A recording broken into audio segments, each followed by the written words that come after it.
नमस्कार, आप देख रहे हैं सिटी सेंटर शो। मुंबई से मैं हूं पूजा भारद्वाज। इस वक्त मैं मुंबई के बांद्रावली सीलिंग के बिल्कुल सामने हूं, सीलिंग जेटी के पास, और मेरे पीछे आप देख सकते हैं कि किस तरह से बांद्रावली सीलिंग को लैवेंडर रंग से आज रंगा गया है।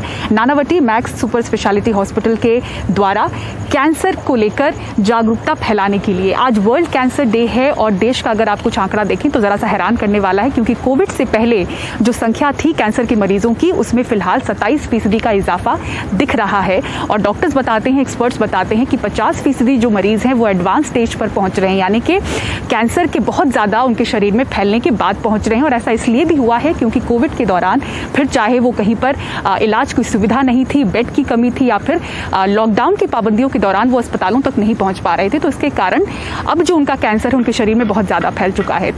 और भाई, शो में सबसे पहले बात करते हैं असदुद्दीन ओवैसी की, जिनके काफिले पर कल फायरिंग हुई थी उत्तर प्रदेश में, और इसके बाद उन्हें जेड कैटेगरी की सुरक्षा दे दी गई। इस हमले को लेकर 2 लोगों की गिरफ्तारी हुई है। और आज संसद में बोलते हुए असदुद्दीन ओवैसी ने कहा कि उन्हें जेड कैटेगरी की सुरक्षा नहीं चाहिए, बल्कि पहले दर्जे की नागरिकता चाहिए।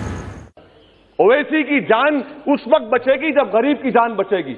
इसीलिए मैं आपके जरिए सरकार से अपील करना चाहूंगा कि सर, इस नफरत को खत्म करिए, इस नफरत को खत्म करिए और इस पर आप गौर करिए। मैं नहीं लूंगा सिक्योरिटी, मैं जेड कैटेगरी नहीं चाहता हूं सिक्योरिटी। मुझे ए कैटेगरी का शहरी बनाइए आप, मुझे ए कैटेगरी का शहरी बनाइए, ताकि मेरी और आपकी जिंदगी बराबर हो। इस बयान में कुछ तंज था तो कुछ तकलीफ थी, लेकिन ऑल इंडिया MIM सांसद असदुद्दीन ओवैसी ने लोकसभा में कहा कि उन्हें अपने लिए सुरक्षा नहीं चाहिए, बराबरी का दर्जा चाहिए। मेरठ से लौटते हुए उन पर हुए हमले के बाद सरकार ने उन्हें जेड श्रेणी की सुरक्षा देने का ऐलान किया था। शुक्रवार को स्पीकर से मिलने के बाद लोकसभा में बयान देते हुए असदुद्दीन ओवैसी ने बहुत संजीदगी से बदलते माहौल का सवाल भी उठाया। ये बात आप तमाम को मैं गोशेगुजार कर रहा हूं कि आखिर ये कौन लोग हैं जो गोली पर भरोसा करते हैं, बैलेट पर नहीं करते। आखिर ये कौन लोग हैं जो इतना रेडिकलाइज हो चुके हैं कि इनको इस संविधान पर एतमाद नहीं रहा। बाद में NDTV इंडिया से बात करते हुए ओवैसी ने दोहराया कि वे इस देश के नागरिक हैं और उन्हें घुटन भरी जिंदगी मंजूर नहीं। हम तूफानों में चिराग जलाने का हुनर सीख चुके हैं। मौत तो मुझे आएगी एक दिन, मैं इसी सरजमीन में पैदा हुआ और इसी सरजमीन में जाऊंगा इंशाल्लाह, मगर डर कर जिंदगी गुजारना, घुटन से जिंदगी गुजारना, ये मेरे बस की बात नहीं है। मेरठ से लौटते वक्त हापुड़ में चिजारसी टोल प्लाजा पर हमले के बावजूद ओवैसी ने कहा कि वे उत्तर प्रदेश जाएंगे और चुनाव अभियान अपना जारी रखेंगे। नई दिल्ली से राजीव रंजन, NDTV इंडिया। उत्तर प्रदेश के मुख्यमंत्री योगी आदित्यनाथ गोरखपुर से 5 बार सांसद रह चुके हैं और अब एक सीट से विधानसभा चुनावी मैदान में हैं। गोरखपुर के युवा आने वाले चुनाव को लेकर क्या सोचते हैं, क्या चाहते हैं, उनसे खास बातचीत की हमारे सहयोगी सौरभ शुक्ला ने। हम इस वक्त गोरखपुर में हैं। गोरखपुर अहम इलाका उत्तर प्रदेश का, योगी आदित्यनाथ का गढ़, यहाँ मठ है। और यहाँ पर युवा क्या कह रहे हैं, गोरखपुर के दिल में क्या है। हमारे साथ कुछ युवा भी हैं और कुछ और लोग यहाँ के, सब लोग यहाँ पर आनंद ले रहे हैं, चाय पी रहे हैं, दूध पी रहे हैं। ठंड का वक्त है, योगी जी ने नामांकन दायर कर दिया है। समाजवादी पार्टी से कौन लड़ेगा इसका पता नहीं है। पूरे जनता से बताना चाहता हूँ, आज कुछ दिनों में ये पेट्रोल जो है कि 107 रुपये लीटर करके, जो कि 80 रुपया था, 107 रुपये लीटर करके 95 ला दिए।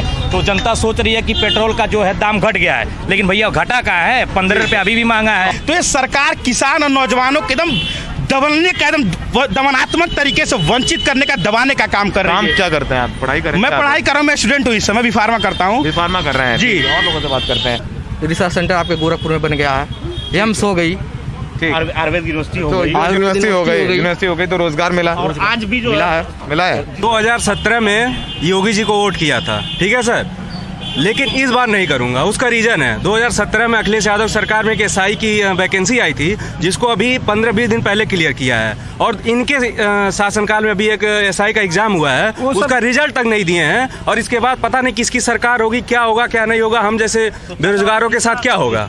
समाजवादी पार्टी ने अभी तक किसी को उम्मीदवार नहीं बनाया है। देखना होगा कि किसको यहाँ से टिकट दिया जाता है और क्या योगी जी को चुनौती मिलेगी उनके गढ़ में। लेकिन ये तो तय है कि युवा रोजगार को लेकर परेशान नजर आता है। सहयोगी राजेश गुप्ता के साथ सौरभ शुक्ला, एनडीटीवी इंडिया।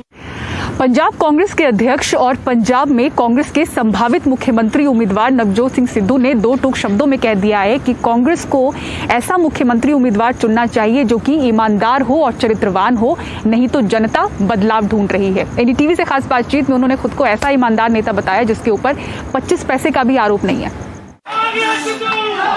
अमृतसर पूर्व से विधायक और उम्मीदवार नवजोत सिंह सिद्धू अपना चुनाव प्रचार करने निकले हैं।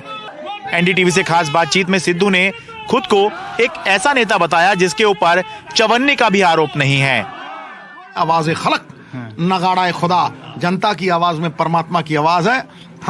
मैं ये कह सकता हूँ कि मैंने दुनिया का ठेका नहीं लिया, लेकिन नवजोत सिंह सिद्धू चवन्नी रवादार नहीं है और 17 साल से उसका किरदार बोलता है, उसे बोलने की जरूरत नहीं। सिद्धू ने ईमानदारी का यह दावा जिस दिन किया, उसी दिन मुख्यमंत्री चन्नी के भतीजे की गिरफ्तारी की खबर आई।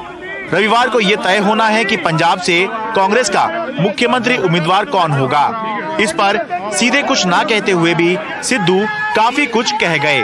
कहा कि उम्मीदवार हर हाल में ईमानदार होना चाहिए, वरना जनता के पास और भी विकल्प हैं। सवाल यही है कि पंजाब के लोग क्या चाहते हैं, उनकी क्या मंशा है। इसको आदर देना होगा, इसको सम्मान देना होगा, क्योंकि अगर आपने किसी नैतिकता से परे बंदे, किसी मॉरल अथॉरिटी के परे बंदे और किसी बेईमान को इस माफिया के हिस्सेदार को बनाया, तो मैं आपको लिख के देता हूं, लोग बदलाव ढूंढ रहे हैं, बदल देंगे, मूली की तरह गाड़ भी देंगे। जाहिर है रविवार के ऐलान से पहले सिद्धू अपना संदेश देने और दबाव बनाने की कोशिश में हैं। खुद को एक बेहतर मुख्यमंत्री उम्मीदवार के तौर पर प्रोजेक्ट करते हुए नवजोत सिद्धू कह रहे हैं कि अगर कांग्रेस आला कमान ने किसी ईमानदार और चरित्रवान को मुख्यमंत्री उम्मीदवार नहीं बनाया तो पंजाब की जनता कांग्रेस की जगह किसी दूसरी पार्टी को वोट दे देगी। इशारा आम आदमी पार्टी की तरफ है, क्योंकि पंजाब में इस बार मुकाबला कांग्रेस बनाम आम आदमी पार्टी ही माना जा रहा है। अमृतसर से अपने कैमरा सहयोगी अश्विनी मेहरा के साथ मैं शरद शर्मा, एनडीटीवी इंडिया। और हिजाब को लेकर किस तरह से कर्नाटक में बढ़ता जा रहा है विवाद, पूरी खबर आपको दिखाएंगे। एक ब्रेक के बाद बने रहिए सिटी सेंटर शो के साथ।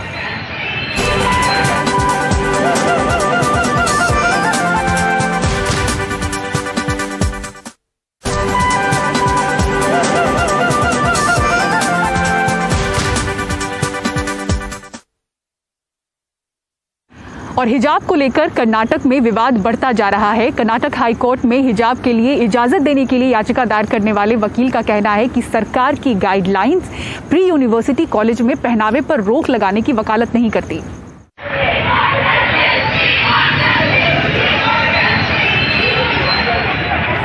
हिजाब पहनकर कॉलेज आने को लेकर विवाद लगातार बढ़ता जा रहा है। बहुत सारी मुस्लिम लड़कियां हिजाब पर रोक के खिलाफ हैं। इन लड़कियों की ओर से जिस वकील ने हाई कोर्ट में अर्जी दी है, उनका कहना है कि कोई भी कानून इस पहनावे पर रोक नहीं लगाता। 2021-22 के लिए जो गाइडलाइन सरकार की तरफ से जारी की गई है, उसके मुताबिक किसी भी तरह की कोई भी रोक प्री यूनिवर्सिटी कॉलेजेस में नहीं होगी। अगर कोई अपने हिसाब से इस कानून का उल्लंघन करेगा तो उसके खिलाफ सख्त कार्रवाई की जाएगी। दरअसल मुस्लिम लड़कियों के हिजाब पहनकर आने को लेकर दक्षिणपंथी संगठनों ने ऐतराज जताया और हंगामा भी किया। कुछ लड़के लड़कियां भगवा पट्टा पहनकर आने लगे। कॉलेज ने उन्हें भी रोका। दरअसल प्री यूनिवर्सिटी कॉलेजेस में ड्रेस को लेकर कोई गाइडलाइन नहीं है, लेकिन हर प्री यूनिवर्सिटी कॉलेज अपने लिए दिशा निर्देश तय करता है। अलग अलग कॉलेजों ने अपने अपने हिसाब से नियम बनाए हैं। यहीं से दुविधा और विवाद पैदा हो रहा है। As the matter before the High Court, मामला हाई कोर्ट में है, हमें अपना पक्ष रखना है, ऐसे में हमने मुख्यमंत्री को जानकारी दी है ताकि अदालत में सरकार अपनी बात ठीक ढंग से कह सके। We have to appear before, we have to place our stand before the court. Pre university colleges पुराने हैं, नए नहीं हैं। हिजाब को लेकर इस तरह का विवाद यहाँ पहले कभी देखने को नहीं मिला था। ऐसे में हिजाब विवाद की टाइमिंग को लेकर सवाल उठाए जा रहे हैं, क्योंकि हिजाब विवाद की वजह से सांप्रदायिक ध्रुवीकरण के लिए जमीन तैयार हो चुकी है और अगले साल यहाँ विधानसभा के चुनाव हैं। बेंगलुरु से कैमरामैन गोविंद मूर्ति के साथ निहाल किदवई, एनडीटीवी इंडिया।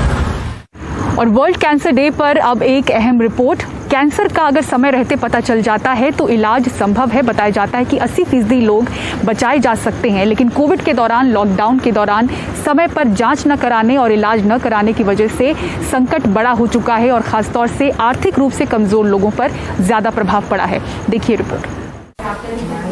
मुंह के कैंसर से जूझ रहे 45 साल के शख्स को लॉकडाउन के दौरान इलाज नहीं मिल पाया। अब इनका कैंसर गले और लंग्स तक पहुंच चुका है। लॉकडाउन लग गया था तो मेरे को फिर लॉकडाउन खुलने के बाद फिर गया तो मेरे को टाटा में भेजे। टाटा में फिर से चेकअप हुआ पूरा। चेकअप होने के बाद ऑपरेशन के लिए बोले तो बोलते हैं उसमें 3 महीना 4 महीना वेटिंग है, नहीं हो पाएगा। मेरे को मुसीना में भेजे।